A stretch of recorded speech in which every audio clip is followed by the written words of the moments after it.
推上空间的。ধন্যবাদ জানাই সুন্দর সুযোগের জন্য। যেহেতু আজকে দ্বিতীয় অধিবেশনে আমাদের আলোচ্য বিষয় ছিল পার্বত্য চট্টগ্রামের সাহিত্য প্রসারে তরুণ লেখকদের ভূমিকা, আজকে যিনি প্রবন্ধ পাঠ ছিলেন, প্রবন্ধ উপস্থাপনা করেছেন আমাদের সম্মানিত মিস্টার দীপক চাকমা মহোদয়। তিনি খুব সুন্দর কথাগুলো বলেছেন। আমি প্রতীক্ষায় ছিলাম যে হ্যান্ড নোট পাওয়ার জন্য, যদি লেখা আকারে যদি পেতাম তাহলে আমাদের উপকার হতো বা আমরা সংরক্ষণে রাখতে পারতাম। যা হোক, এখানে অনেক তরুণীরা এসেছেন, তাদের বিভিন্ন বিষয় আপনারা তাদের বিষয় বলেছেন, লেখালেখির বিষয়ে। আমি এখানে আমার ধারণাটা একটু আপনাদের কাছে যুক্ত করতে চাই। আমাদের এই তরুণদের ভূমিকা কি হতে পারে আমার ক্ষুদ্র জ্ঞানে আমি যেটুকু বুঝি, প্রথম বিষয় হচ্ছে নিজস্ব সংস্কৃতি ও পরিচয় তুলে ধরা। আমাদের বহু জাতি, বহু ভাষাভাষী বাংলাদেশের একটি বৈচিত্র্য, পার্বত্য অঞ্চলে বহু ভাষাভাষী মানুষের আমরা বসবাস করি। আমরা নিজস্ব সংস্কৃতি এবং আমাদের পরিচয় আমাদের এই লেখনের মাধ্যমে আমাদের তুলে ধরতে হবে। দ্বিতীয় বিষয় হচ্ছে বহুভাষিক সাহিত্য চর্চা বিস্তার করতে হবে। কেবলমাত্র আমি খিয়াং ভাষায় লিখব সেটি বোধহয় এখানে সীমিত না থেকে আমাকে বাংলা থেকে খিয়াং ভাষায় অনুবাদ করতে হবে, ইংলিশ থেকে অনুবাদ করতে হবে বা অন্য ভাষা থেকে অনুবাদ করতে হবে। বহু মাতৃক ভাষায় যারা তরুণীরা আছেন, এটিও আপনাদের চিন্তা ভাবনা করতে হবে।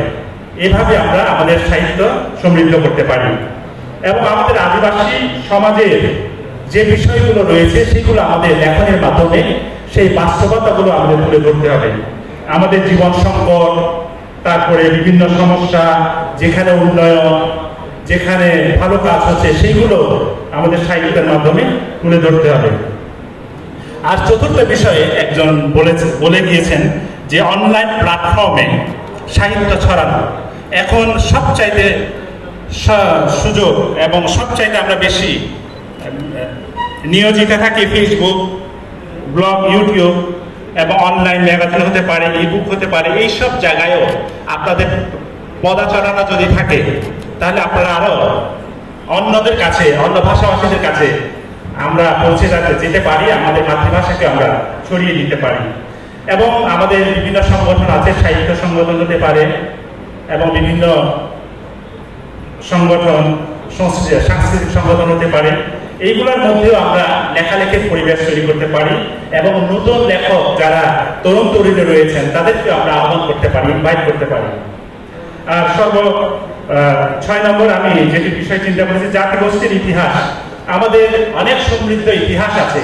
এই ইতিহাসগুলো এবং সেই সংগ্রামের ধারক বাহক হচ্ছেন নতুন প্রজন্ম।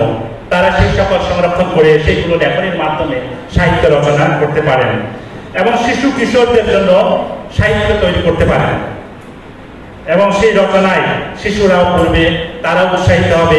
আগামীতে তারা সমাজকে, দেশকে এবং জাতির পক্ষে তারাও বিভিন্ন সাহিত্য রচয়িতার ক্ষেত্রে তারা উৎসাহ উদ্দীপনা পাবেন।